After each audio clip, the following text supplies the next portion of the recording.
To guard your good deeds from nafs and shaitan, seek refuge in Allah and follow the Quran. To guard your good deeds from nafs and shaitan, seek refuge in Allah and follow the Quran. Refuge in Allah and follow the Quran. Alhamdulillahi Rabbil Alameen, wassalatu wassalamu ala Sayyidil Anbiya'i wal Mursaleen. Amma ba'd, fa'a'udhu billahi minash shaitanir rajeem. Bismillahir Rahmanir Rahim. As-salatu wassalamu alayka ya Rasulallah wa ala alika wa ashabika ya Habiballah. As-salatu wassalamu alayka ya Nabiyallah wa ala alika wa ashabika ya Nurallah.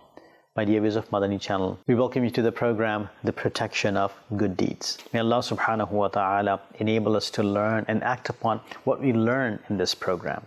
Ameen bijahin Nabil Kareem sallallahu alayhi wa alihi wasallam. In the previous episode, we heard about having worldly discussions in the masjid which avoids good deeds. In today's episode, we're going to hear about another action that devours good deeds. But before this, let's listen to the excellence of reciting durood upon the final Prophet of Allah sallallahu alayhi wa alihi wasallam. It is in the written speech of Shaykh Tariqat Amir al-Sunnah, the founder of Dawat-e-Islami, Muhammad Ilyas Attar Qadri Razavi Ziyai Damat Barakatumul Aliyah, मैं सुधरना चाहता हूँ. It is quoted that Sayyidina Imam Sakhawi rahmatullahi alayhi states that the Holy Prophet sallallahu alayhi wa alihi wasallam said, "The one who sends one durood upon me, Allah Almighty sends 10 mercies upon him, and the one who sends 10 durood upon me, Allah Almighty sends 100 mercies upon him, and the one who sends 100 durood upon me, Allah Almighty writes between both his eyes that this person is free from hypocrisy and the hellfire, and will keep him with martyrs on Judgment Day." है सब दुआओं से बढ़कर दुआ दुरूद व सलाम, है सब दुआओं से बढ़कर दुआ दुरूद व सलाम, कि दफ़ा करता है हर एक बला दुरूद व सलाम. सल्लु अलल हबीब सल्लल्लाhu ala Muhammad sallallahu alayhi wa alihi wasallam. My dear viewers of Madani Channel, when a person leads a social life because of frequently meeting others, the person continuously comes to know about people's good attributes and flaws. Flaws can be found in every creation except prophets and angels. According to Islamic laws, it is essential, it is important that if a person comes to know about someone's faults or flaws, he should conceal them. Searching for someone's flaws and having the curiosity to come to know about someone's flaws is a sin, and this is such a sin which destroys a person's good deeds. My dear viewers of Madani Channel, the Holy Prophet sallallahu alayhi wa alihi wasallam said, 6 things destroy good deeds: searching for people's flaws, hardness of the heart, loving the world, lack of modesty, unending desires, and oppression beyond limits. Sayyidina Allama Abdul Rauf Munawi rahmatullahi alayhi states, searching for people's flaws means looking at their flaws and speaking about them, but not paying attention to one's own flaws. My dear viewers of Madani Channel, in the saying of the Holy Prophet sallallahu alayhi wa alihi wasallam, 6 actions that destroy good deeds are stated, which we will discuss it in detail in each episode. In today's episode, we're going to discuss the very first action that was described in the hadith, meaning searching for people's flaws. As we heard in the hadith, that one of the sins that destroy good deeds is to search for people's flaws. In the Holy Quran, Allah Almighty prohibited searching for people's flaws. Allah subhanahu wa ta'ala says in the Holy Quran, وَلَا تَجَسَّسُوا, translation from Kanzul Irfan, and do not spy on each other. Allama Maulana Sayyid Muhammad Na'imuddin Muradabadi wa rahmatullahi alayhi writes under this verse, it means that you should not search for Muslims' flaws and should not search for their hidden conditions which Allah Almighty has concealed through His attribute of being the concealer of flaws. My dear viewers of Madani Channel, trying to know the hidden matters and flaws of people is called tajassus. For example, asking someone, you remain awake till late at night, do you offer Fajr Salah or not? Asking a person who employed a servant, does your servant work properly or not? Asking this without Shar'i permission is also to search for someone's flaws, and it is entirely feared that in reply to this question, the other person will say about the servant that he is work shy and ungrateful and becomes a sinner. Similarly, chasing someone to know his flaws without Shar'i permission and peeping into his house is also listed under tajassus. Sayyidina Imam Ghazali rahmatullahi alayhi states, "It is not appropriate for a person to eavesdrop outside someone's house so that he can hear music from his house, or to clean his nose so that he can smell alcohol, nor should he fumble in his clothes for a hidden thing with the intention to find a musical instrument, nor should he inquire his neighbors about the matters in his house." From this verse, my dear viewers of Madani Channel, we learn that searching for Muslims' hidden flaws and revealing them are forbidden.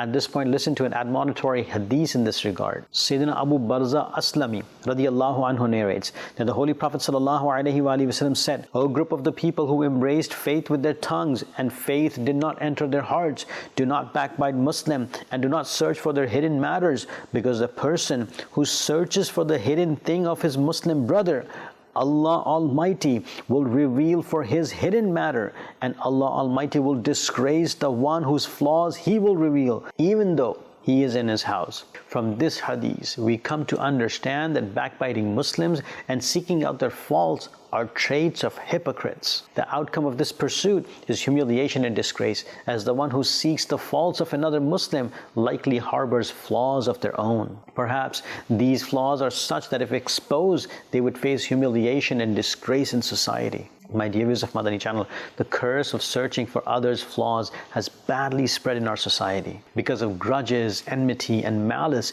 people continuously search for a person's weakness and flaws to make him inferior in the eyes of others. And not only this, rather, they also try to find flaws so that it could be publicized amongst people. If a person does not offer salah, people backbite him amongst other salah performers. If someone does not have good manners, people talk about his ill manners in gatherings. If a person does not arrive at work on time or does not work properly, colleagues whisper to one another about him. If someone is habitual in watching movies and serials, instead of reforming him, people publicize his sins. Unfortunately, the majority of Muslims are engaged in searching for others' flaws and committing backbiting, and nobody is ready to conceal anybody's flaws. Even if a person conceals someone's flaws, it is just for the time being. And as soon as the person gets angry with him, he discloses all his flaws which he kept hidden. This satanic action can definitely satisfy your nafs, but remember, this evil action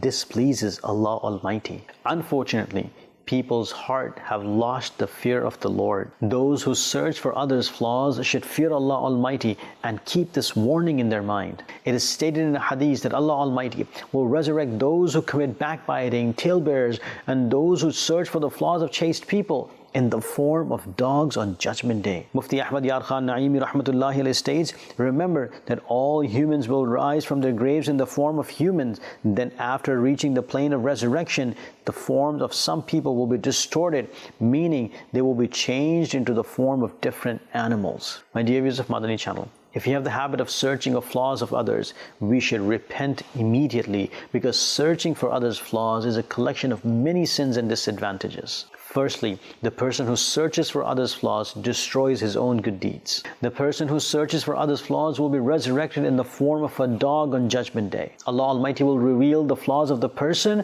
who searches for others' flaws, humiliate him, and disgrace him. The person who searches for others' flaws and reveals him before others falls victim to major sins like talebearing and backbiting, and attacks the respect and honor of a Muslim, which Allah Almighty has declared haram for another Muslim. In the religion Islam, the respect of a human is highly regarded, and if that human is also a Muslim, his respect and honor increases more in Islam. Thus, Islam instructs individuals to abstain from any actions that diminishes a person's dignity and esteem. Among those actions is the act of seeking out someone's flaws and exposing them to others, which significantly undermines human respect and honor. The individuals whose flaw is disclosed faces humiliation. Moreover, those who persist in uncovering and disclosing others' flaws are also despised and denounced by society. Thus, the person who searches for someone's flaws and the person whose flaw is revealed to others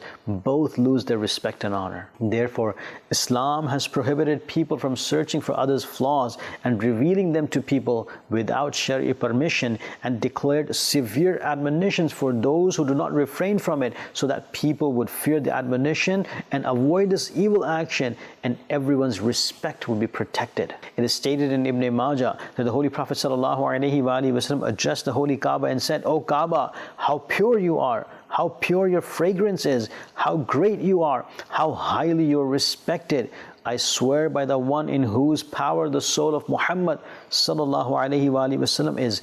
Indeed, the respect of a Muslim in the court of Allah Almighty is more than yours." My dear viewers of Madani Channel, the person who searches for flaws finds flaws in others, but often becomes blind to his own shortcomings. Instead of self-reforming, he fixates on exposing the faults of others, broadcasting them to the world. While advising such people, the Holy Prophet ﷺ said, "Someone amongst you sees a straw in the eye of his brother, but he does not look at the beam in his own eyes." In this hadith, while expressing admonition, the person who searches for others' flaws is advised, meaning he looks at minor flaws of others, but does not see even his major flaws.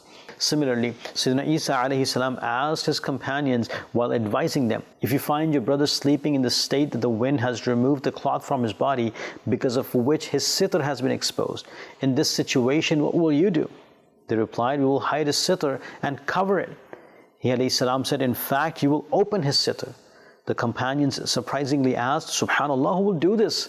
He alayhi salam replied, "When someone from you hears about the flaws, etc. of his brother, he states them with exaggeration, and this is a bigger sin than undressing him." My dear viewers of Madani Channel, while remaining within the fold of Sharia, we should conceal flaws of others. There's a hadith in Sahih Bukhari that the Holy Prophet ﷺ said, "The one who conceals a Muslim's flaw, Allah Almighty will conceal his flaws on Judgment Day." So Abdullah ibn Abbas radiyallahu anhuma states, "When you intend to mention the flaw of your fellow, at that time recall your flaws. किसी की खामियां देखे ना मेरी आंखें और किसी की खामियां ना देखे मेरी आंखें और सुने ना कान भी ऐबों का तस्किरा या रब." Meaning, it is a plea, it is a dua in the court of Allah subhanahu wa ta'ala that may my eyes do not see someone's flaws, and neither my ears should hear the shortcoming of others. May Allah Almighty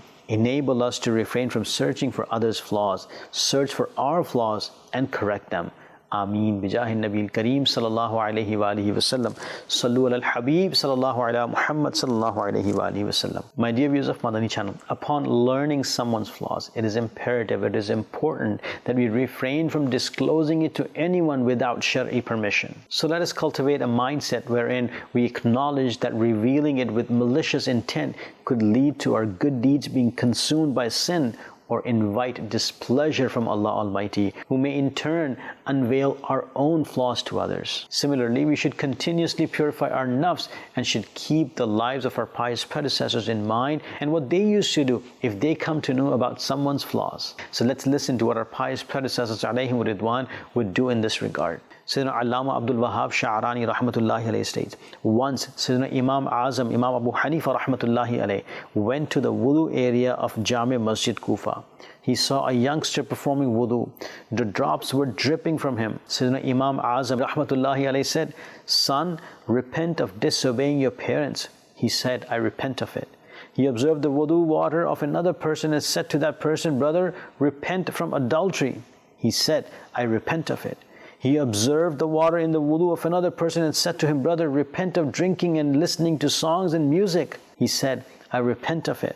Since because of the revelation of matters of the unseen, the flaws of people would be revealed to Sayyidina Imam Azam Abu Hanifa rahmatullahi alayh, he supplicated in the court of Allah to stop revelation of the matters of unseen.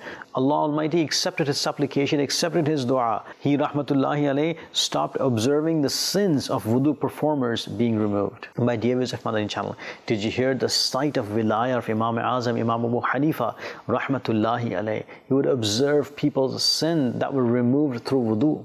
Indeed, it was his great saintly miracle. However, He did not like to know the flaw of people and made dua to stop him from seeing someone's flaws. At this point, the people should get a lesson of admonition who claim to love Imam Azam rahmatullahi alayh, but remain engaged in searching for others' flaws by asking various questions. Remember, intentionally searching for a Muslim's flaw without a Shari'i excuse is a sin, haram, and an action that leads to hell. And this is such a sin which causes good deeds to go to waste. Sayyidina Ahmad ibn Harb rahmatullahi alayhi states, many people will leave the world with a great wealth of good deeds with them, but because of violating people's right, they will lose all their good deeds and thus become poor and needy. Furthermore, alongside cultivating a mindset to safeguard good deeds, our righteous pious predecessors would impart the lesson of focusing on self-reformation. They taught that the individuals who succeed in reforming oneself is bestowed with the recognition of Allah subhanahu wa ta'ala. Such a person refrains from seeking out the flaws, faults, and sins of others altogether. Sayyidina Hasan Basri rahmatullahi alayhi states, O son of Adam, you cannot get the essence of faith until you give up condemning the evils of people which you commit and you get rid of them. When you do this, you will remain engaged in reforming yourself, and only such a person is the most beloved to Allah Almighty. Someone has beautifully described it in the form of a verse, Nati hal ki jab hame apne khabar, rahe dekhte auron ke aibo hunar, padi apni buraiyon par jo nazar, to nigah mein koi bura na raha. My dear viewers of Madani Channel, in today's episode, we discuss the act of searching for the flaws of others, a behavior that strays from ethical conduct and constitutes a sin capable of consuming one's good deeds. The person who searches for others' flaws commit many sins like tale-bearing, backbiting, etc. May Allah Almighty enable us to keep a mindset and thinking like that of our pious predecessors and safeguard us from the curses of searching for others' flaws. Ameen. بجاه النبي الكريم صلى الله عليه وآله وسلم صلوا على الحبيب صلى الله على محمد صلى الله عليه وآله وسلم. To guard your good deeds from nafs and shaitan, seek refuge in Allah and follow the Quran. To guard your good deeds from nafs and shaitan, seek refuge in Allah and follow the Quran. Refuge in Allah and follow the Quran.